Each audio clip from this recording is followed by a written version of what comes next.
Salut à tous, c'est Balthazar. Alors aujourd'hui nous nous retrouvons pour la partie finale de notre petite saga sur Seisen no Kefu, alias Fire Emblem 4. Et donc je pense que là, on va tout de suite regarder le recrutement de Mademoiselle Julia. Alors on se souvient que la dernière fois déjà, on avait détruit Monsieur Manfroy. Et donc ce faisant, on avait brisé son sortilège, alors pas complètement, parce qu'il fallait encore secouer la pauvre Julia pour qu'elle reprenne ses esprits, mais quasiment. En prenant la forteresse et en détruisant Manfroy, Julia sort de son état négatif. Voilà, donc là après il suffit de retourner lui parler avec le petit Sélif. Et évidemment, on peut l'aider. Donc on se souvient quand même que les deux ici présents sont demi-frères, demi-sœurs, évidemment. Donc voilà, on retrouve Julia comme on l'avait laissé, clairement, avec en plus le circlette, qui va lui permettre, d'ailleurs, vous le savez, de déverrouiller quelque chose dans le dernier donjon qu'on a visité. Donc c'est quand même un truc assez fou. Et un truc qui est en plus un des meilleurs tomes qu'on aura jamais vu de tous les Fire Emblem. C'est sans doute, non mais sans déconner, c'est sans doute l'arme ultime la plus puissante que vous ne verrez jamais dans un Fire Emblem. Donc là ils se sont fait un peu plaisir globalement, mais c'est un peu ça.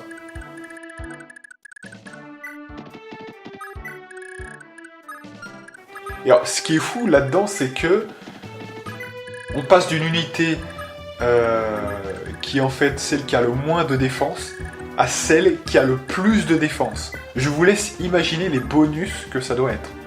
On verra ça tout à l'heure. Donc ne vous inquiétez pas, on verra ça tout à l'heure. Donc ouais, alors par ailleurs, cette vidéo ça va être du grand n'importe quoi. Vous allez voir pourquoi, parce que il se trouve qu'à un moment donné, j'ai eu un bug. Et vous allez voir que ça a failli me ruiner la capture et donc du coup la partie, très clairement.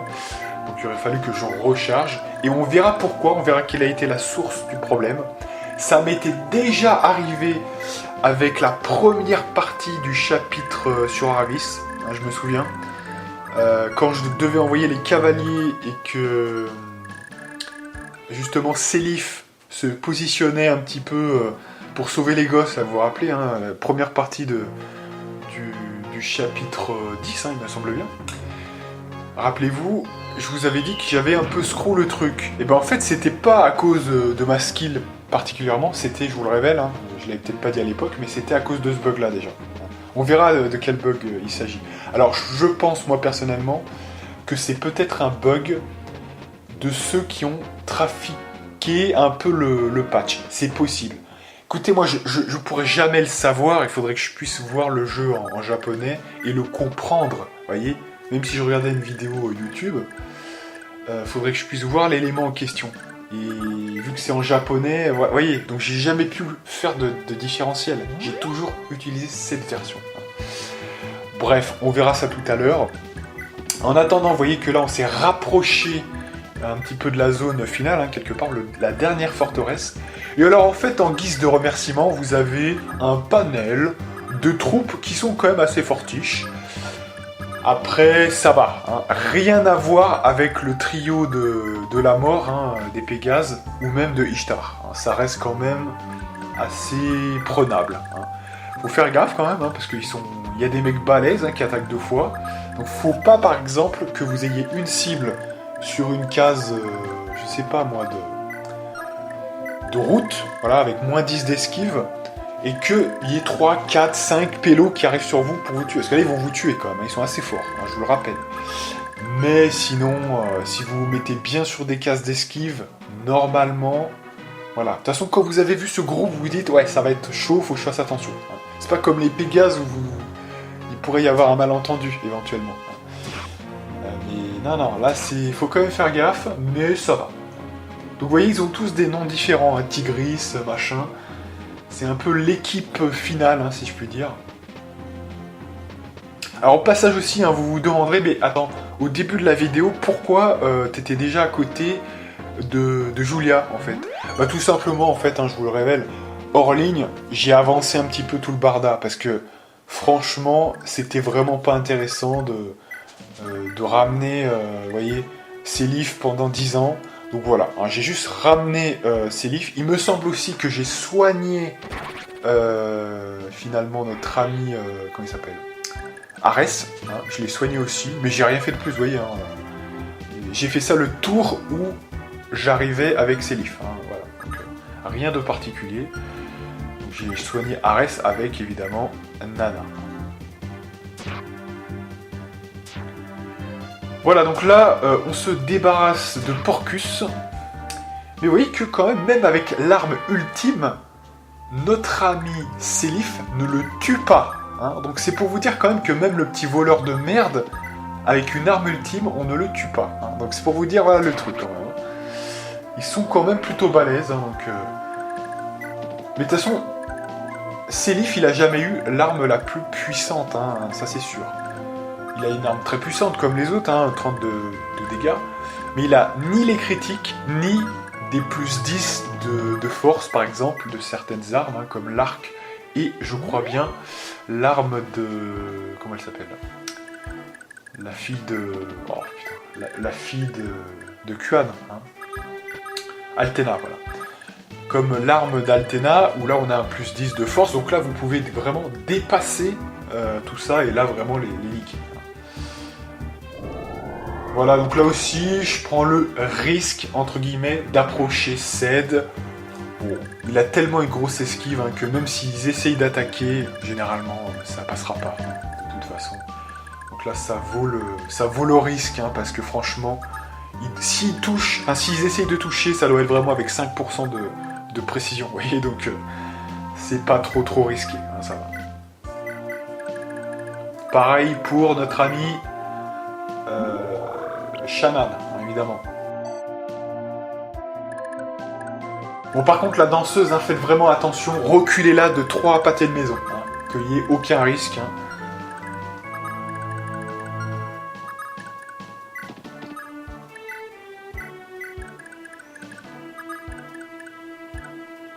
Alors, je crois bien que dans ce jeu, les Pégases ne bénéficient pas de la couverture, hein, il me semble bien. Donc, Pégase qu'on remettra peut-être un petit peu en arrière quand même. C'est préférable.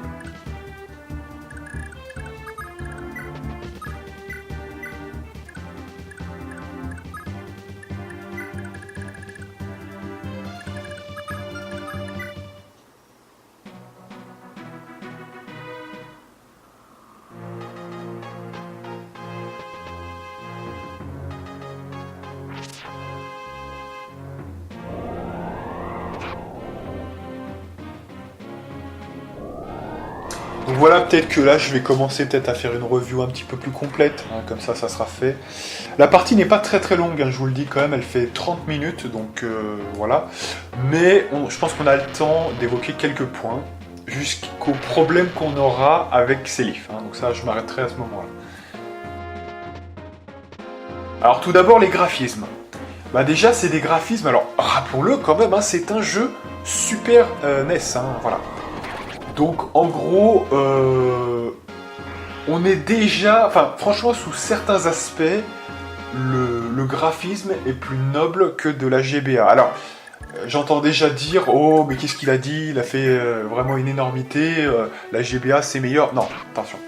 Ce que je dis là, c'est que, comme c'est un graphisme de grand écran, il y a quand même plus de noblesse sur le global. Mais effectivement...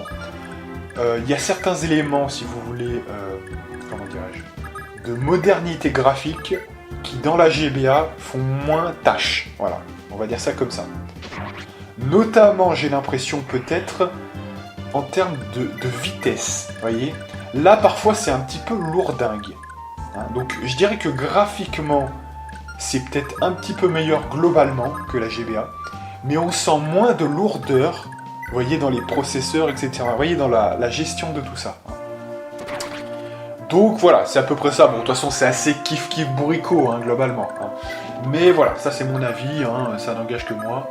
Voilà. Donc, ouais, niveau graphisme, qu'est-ce que vous voulez dire? C'est pas non plus... Voilà, ça reste du Fire Emblem, hein, donc du coup, vu du dessus, ils doivent afficher pas mal de choses. C'est pas exceptionnellement beau, mais ça fait le taf. On comprend bien ce qui est en train de se passer. Pour moi, voilà, hein, ça... C'est quand même pas laid, les forêts, on voit que c'est des forêts, voilà. Donc c'est pas mal. Puis même, regardez l'interface graphique, hein, graphiquement, si on parle vraiment graphique. Putain, ça le fait quand même, hein, franchement, je suis désolé. C'est plutôt noble hein, quand même comme approche. Les combats d'arène sont sympas pour l'époque, hein, c'est absolument incroyable hein, pour l'époque. Non, c'est un bon jeu graphiquement. Là, alors voyez, par exemple, là où je pourrais être beaucoup moins sévère, c'est sur ce jeu. Parce que pour les suivants, effectivement, ils n'ont pas fait beaucoup d'efforts. Ouais, là, on pourra les casser plus sur le graphisme. Mais là, non. À cette époque-là, c'était encore du très gros jeu. Hein, voilà. Du très grand art, tout ce que vous voulez. Hein, voilà. C'est par la suite que c'est parti un peu en couille, où là, ils sont vraiment un peu reposés sur leur laurier. Genre la GBA, 3 fois le même truc. Bon, c'est vrai qu'avec la GBA, je suis pas sûr qu'ils auraient pu faire mieux que ça, hein, franchement, mais bon. Plutôt après, on va dire, la DS... Bon, ça a été un peu amélioré, mais il est trop léger hein, pour moi. Hein. Déjà DS, on était déjà sur un truc, voilà. Je trouve vraiment où il y a eu un bond, c'est à partir de Radiant Dawn. Mais pour rebaisser derrière avec de la 3DS. Hein, voilà. Donc alors, après, ils ont fait les combats, vous voyez, 3D sur la 3DS. Mais enfin bon, quand vous voyez la gueule des personnages dans les combats 3D, putain, excusez-moi, hein, mais on faisait ça quand même sur de la DS, hein. On arrivait à faire ça déjà un petit peu, hein, ce genre de personnage un peu limite rectangulaire, très moche, qui combattent comme ça, voilà. Alors, je sais bien que c'est un module hein, dans la 3DS, qui est les combats 3D, hein. Donc c'est pas tout, mais quand même, ça reste très moche, hein, 3DS, DS, voilà. GBA, on pouvait encore, voilà, un petit peu se dire, bon ça va, c'est la GBA, elle peut pas donner plus, bon ok, mais là quand même, hein, voilà. Pour ça, là, je vais être très sévère. Hein. Si le prochain Fire Emblem, on n'a pas de meilleur graphisme, je vois pas comment c'est possible. On a eu Radiant Dawn, ça doit être mieux que Radiant Dawn. Si c'est mieux que Radiant Dawn, ça serait un très beau Fire Emblem. Mais si c'est à la pisse, non. Hein. Là, par contre, ça sera pas bon. Et là, par contre, je vais enlever des points. Je vous le dis. Hein. Prochaine review, si je vois par exemple le Fire Emblem Switch qui a des mauvais graphismes, là par contre je vais cartonner. Hein, je vais cartonner la truc, et là, même si le jeu est très bon, je mettrai pas plus de 15, hein, 15-14. Parce que là, faut pas exagérer non plus, voilà. Hein. Mais là, pour la SNES, c'était du très grand art, hein, c'était du très joli. Mais même, on reconnaît bien les unités en plus, hein, et vous voyez, Phi, je sais que c'est Phi, Ced, je sais que c'est Ced. Bon, parfois il y a quelques mésententes hein, sur certains épistes qui se ressemblent et tout, mais bon, globalement on retrouve vite les personnages, hein, voilà, il n'y a pas de souci. Ils ont fait cet effort-là et ce génie finalement de code visuel qui fait qu'on ne se trompe pas. Voilà, donc niveau graphisme, moi je trouve que ça tient la route. Au niveau du gameplay, alors bah franchement, ce jeu, c'est le jeu qui a révolutionné les Fire Emblem. On avait déjà dit la dernière fois que ce jeu avait introduit le triangle des armes. Mais pas que ça, les armes ultimes.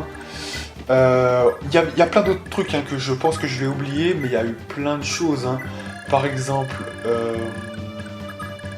qu'est-ce qu'on avait de nouveau par rapport... Les techniques, voilà, les techniques.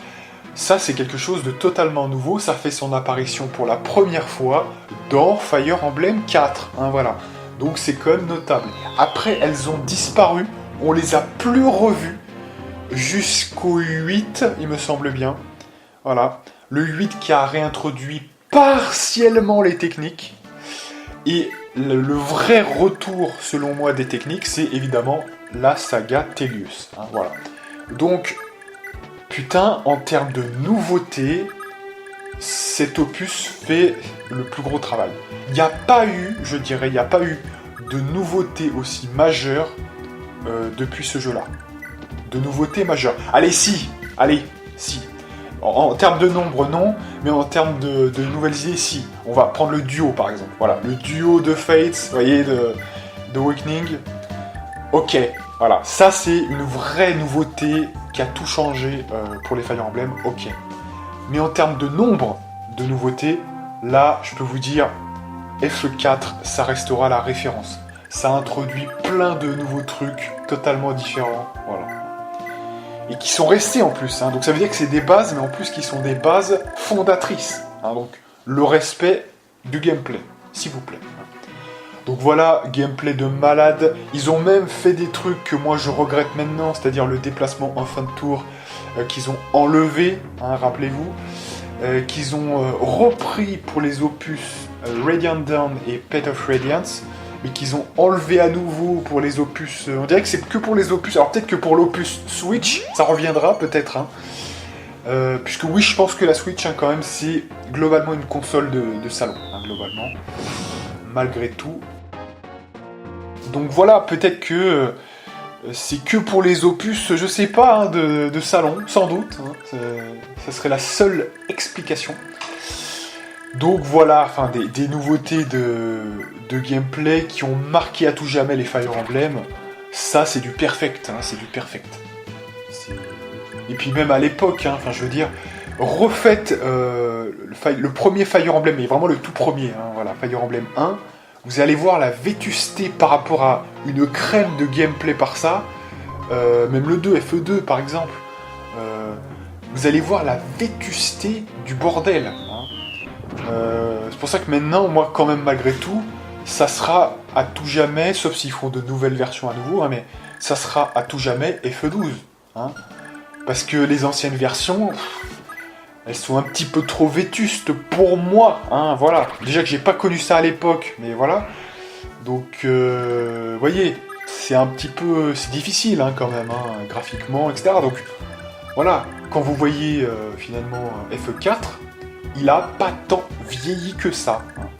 Parce que la SNES, c'est un petit peu, si vous voulez, l'apothéose du graphisme en 2D, hein, quelque part.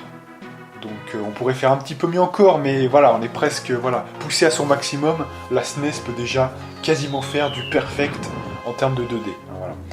Il y a les bonnes couleurs, voilà, enfin, graphiquement c'est bon, ça tient. Donc voilà, je veux dire, entre les deux, il n'y a pas photo. Hein. Et alors, avant de poursuivre, peut-être on va voir le problème que j'ai eu. C'est que là, vous avez une situation étrange où tout à coup... notre ami Célu, il passe un tour et il reste grisé. Voilà. Alors là, quand vous voyez ça, vous vous dites, ok, ça c'est le bug de la mort, je recommence. Mais c'est mal me connaître. C'est-à-dire que même avec certains bugs, je peux m'en sortir. Alors si vous avez fait attention, parce que j'étais en train de parler, donc du coup voilà, mais si vous avez fait attention, vous aurez vu que la source du problème, c'est quand... il a utilisé l'option monter, démonter, en fait son cheval, hein. C'est-à-dire qu'il peut enlever son cheval ou le remettre. Hein. Alors ça je sais pas d'ailleurs si c'est un bug du jeu, si c'est une option qui devrait pas y être, ou si ça fait partie du Fire Emblem original en japonais, hein. Si c'est pas un bug du mode de la ROM par exemple. Hein. Et alors là on voit Julia qui obtient Naga, donc alors attention, le tome ultime du jeu. Alors on va voir ça tout de suite. Donc voilà, wait. Et alors, donc déjà, Naga c'est un tome avec 80% de précision, ce qui est correct, hein, c'est la moyenne. Un petit peu lourd quand même, hein, 12 de poids.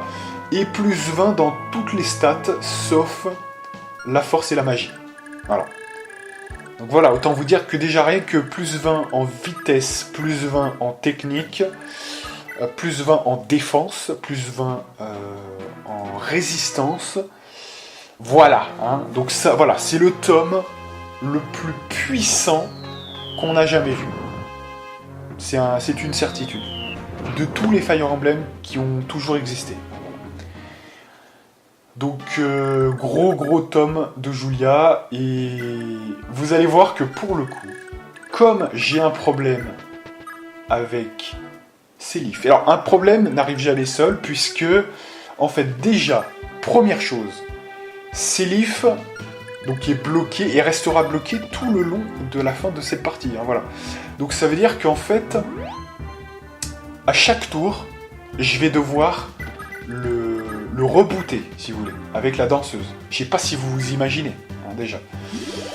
Alors à ce niveau-là, j'aurais pu clairement recommencer la partie, mais je me suis dit, bon, j'ai pas envie de recommencer ça, hein, très clairement. Donc je vais essayer quand même de niquer le jeu pour voir si je peux passer outre. Le problème, c'est que on attaque avec Tearfing, deuxième surprise, je fais 27 points de dégâts. On ne sait pas pourquoi, on ne sait pas comment, mais je perds les dégâts de mon arme ultime. Voilà. Alors c'est un bug de malade, hein. Je sais pas de quoi ça vient ce truc, franchement.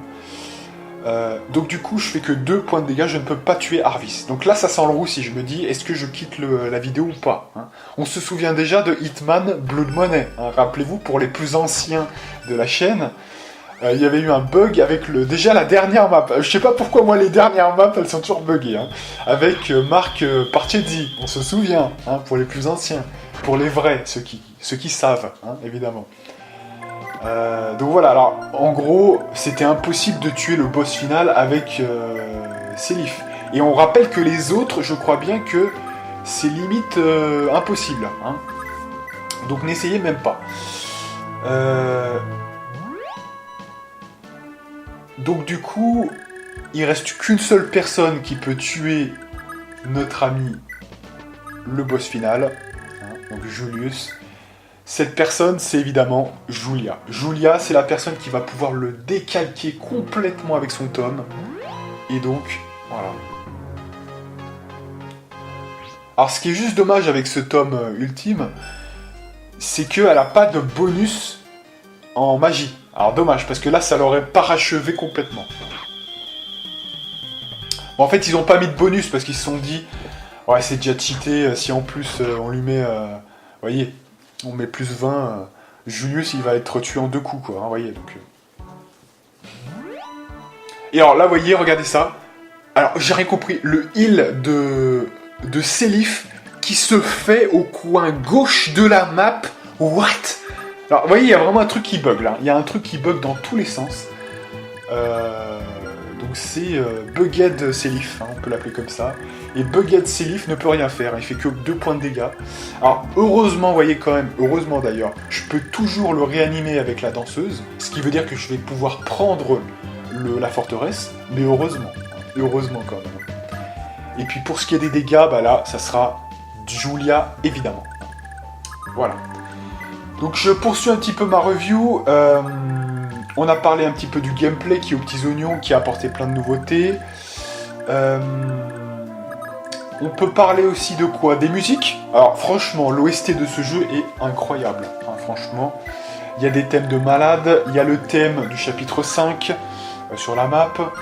Il y a le thème du chapitre du prologue, hein, notamment. Il y a le thème qui reprend un petit peu justement la musique du prologue dans cet épilogue, hein, partiellement avec des petites connotations. Magnifique.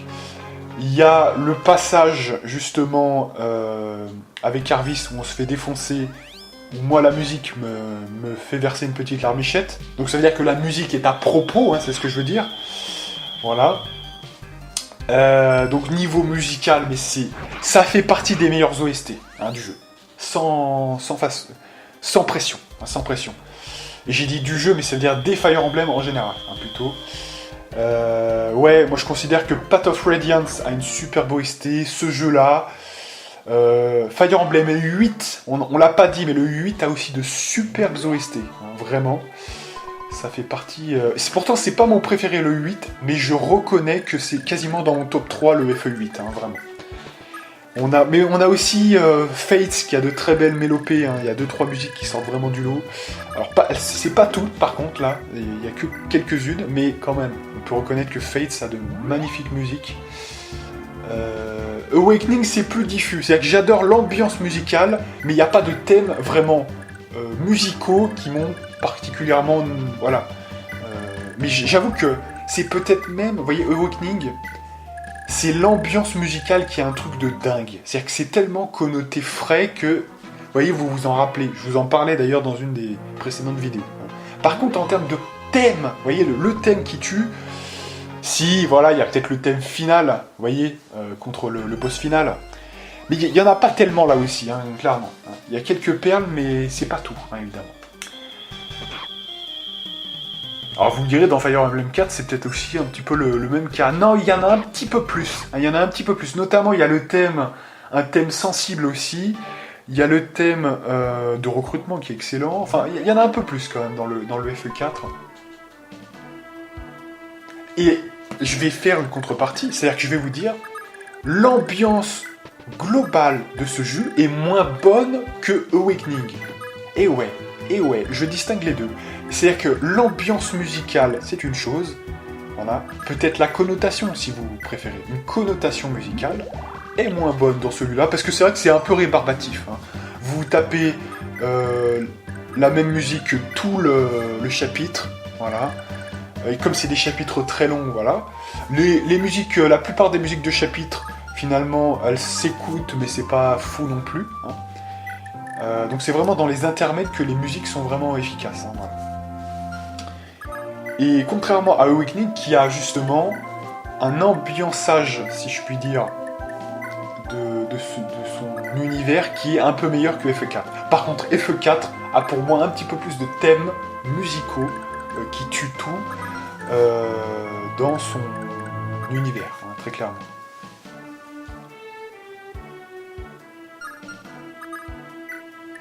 Donc voilà, ça c'est un peu pour le côté musical. En termes de scénario, alors là, bah, c'est pour moi le meilleur Fire Emblem. Hein. Franchement, là on peut le dire.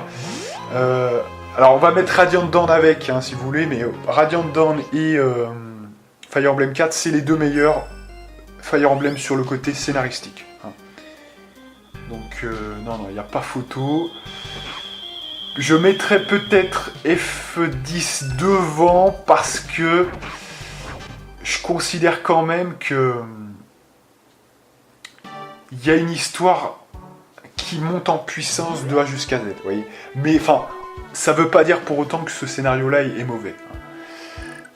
Parce que c'est vrai que dans le 4, bon, mis à part le moment de fou avec Arvis qui vous déchire la gueule, c'est vrai que le reste, on retombe un petit peu dans le Fire Emblem classique. Que Radiant Dawn, putain, tout le jeu, il vous fait une montée en puissance, tout le jeu est cohérent, en plus ils l'ont découpé en arcs, hein, donc...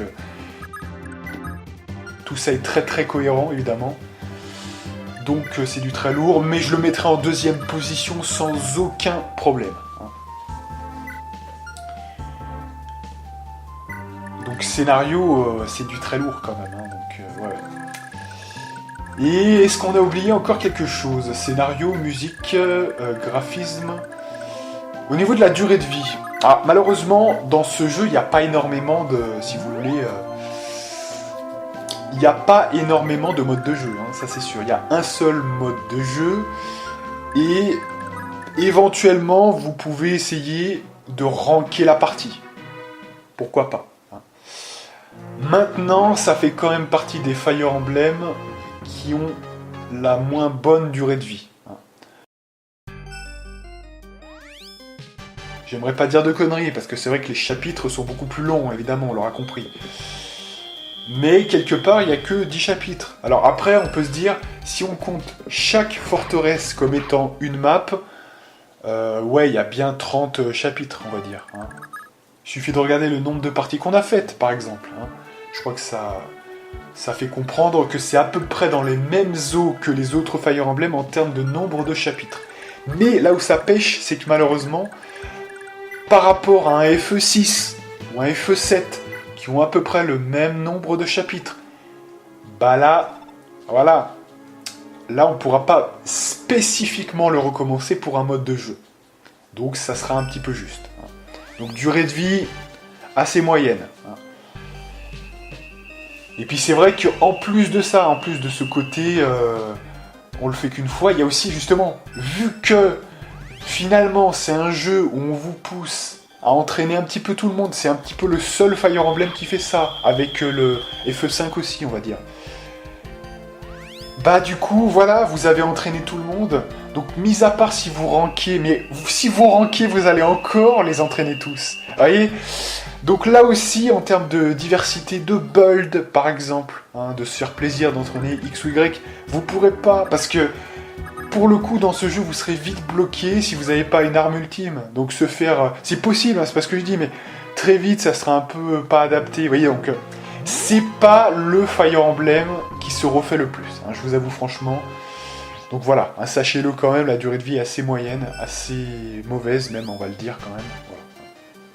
Cela dit, c'est un très bon Fire Emblem quand même. Voilà, j'ai parlé de tout en termes de multijoueur, bah, lol. Un Fire Emblem avec un multijoueur, lol, non, évidemment. Hein.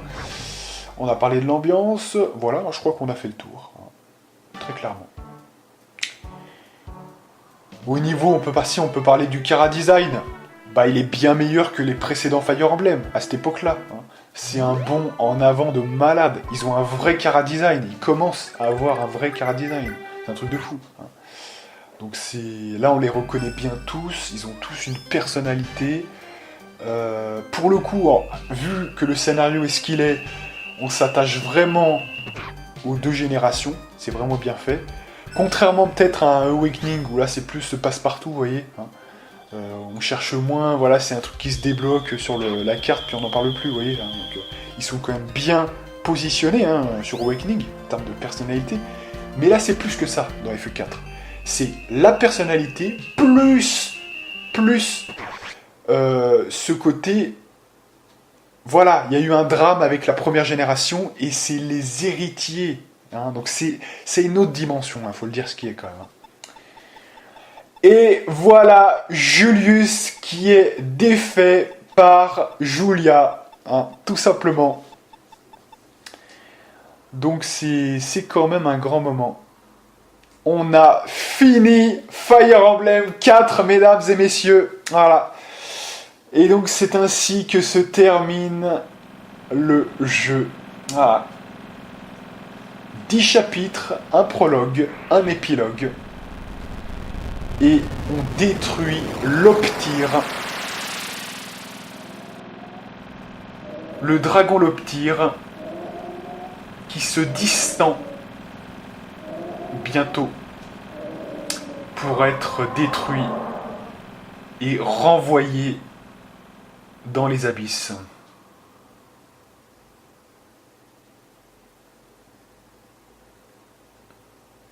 Donc des bons effets à la Super Nintendo, hein. Ça c'est vraiment... On se souvient ce genre d'effet avec Super Metroid, hein, par exemple. Ce genre de boss là qui... une sorte de vibration. Hein. Ça c'est vraiment typique des jeux de la Super Nintendo, vraiment. Hein. Ça c'est typique. Hein.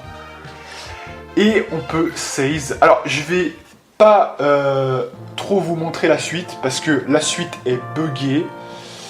Alors vous pourrez me dire, ok Balthazar, tu te fous pas un peu de notre gueule, finalement toi t'as la version... la dernière version, hein, le Project Naga, j'en avais parlé dans mon prologue hein, de cette série de vidéos, et le Project Naga a réhabilité un petit peu l'ending, hein. Voilà, il l'a enfin construite, parce que jusque-là, les deux premières versions ne le faisaient pas, hein. Ça c'était la troisième, et ça vient enfin faire une ROM 100% clean, 100% traduite, voilà, hein, y compris l'épilogue vraiment à la toute fin. Mais bon, hein, ça reste en anglais. Et puis, ça sera un petit peu long pour ce que ça vaut. Hein, donc voilà, si vraiment vous voulez faire le jeu, faites-le avec le Project Naga. Il n'y a pas de révélation de ouf gueudin non plus. Hein, c'est un petit peu le destin des personnages. Donc voilà, faites-le de votre côté. Hein, je pense que vous kifferez. Et c'est pour le mieux. Hein. Voilà, surtout que là, voilà, c'était pas un let's play en français, hein, c'est un jeu en anglais, donc je suis sûr que 90% d'entre vous, vous n'avez pas regardé spécifiquement ça pour le scénario, hein, voilà. Donc, regardez ça de votre côté. Voilà, donc on en a terminé avec ce Fire Emblem, donc ça fait une série de vidéos qui s'achève. Donc, soyons clairs. Je vais pas refaire du Fire Emblem tout de suite. Déjà parce que je vous l'ai dit, ou je vous l'ai peut-être pas dit, je sais pas, hein, selon quand vous arrivez, et quelle série de vidéos vous regardez. mais j'ai un projet pro en cours, donc je vais plutôt en faire moins que plus, hein, voilà. Donc, ce faisant, pour l'instant, il n'y a pas de nouveau Fire Emblem qui est préparé, prévu, tout ce que vous voulez. Mais c'est évident que, en vertu du concept de, comment dirais-je, de saga, hein, là c'est la saga Jugdral, donc si un autre Fire Emblem doit être fait, ça sera le Fire Emblem 5, évidemment. Ça je l'avais déjà dit, je l'avais déjà écrit en tout cas. Voilà, un Fire Emblem 5 avec une petite portion entre le chapitre 6 et 8, hein, je ne dis pas de conneries, qui reprend le destin de Leaf, voilà, donc avant qu'il ne rejoigne finalement le groupe de Sélif, hein, tout simplement. Donc c'est plutôt intéressant. Donc on pourrait le dire, hein, c'est une sorte de spin-off de Fire Emblem 4, hein, pour le coup. C'est un petit peu particulier, parce que là où FE9 et FE10, c'est des suites, vous voyez, FE7 et FE6 par exemple, hein, les couplets quoi finalement, là c'est plutôt un spin-off à l'intérieur même de FE4, donc entre tel chapitre et tel chapitre, vous voyez, c'est un petit peu particulier. Donc voilà. Et donc là, si on doit faire un Fire Emblem prochainement, ça sera celui-là, hein, tout simplement.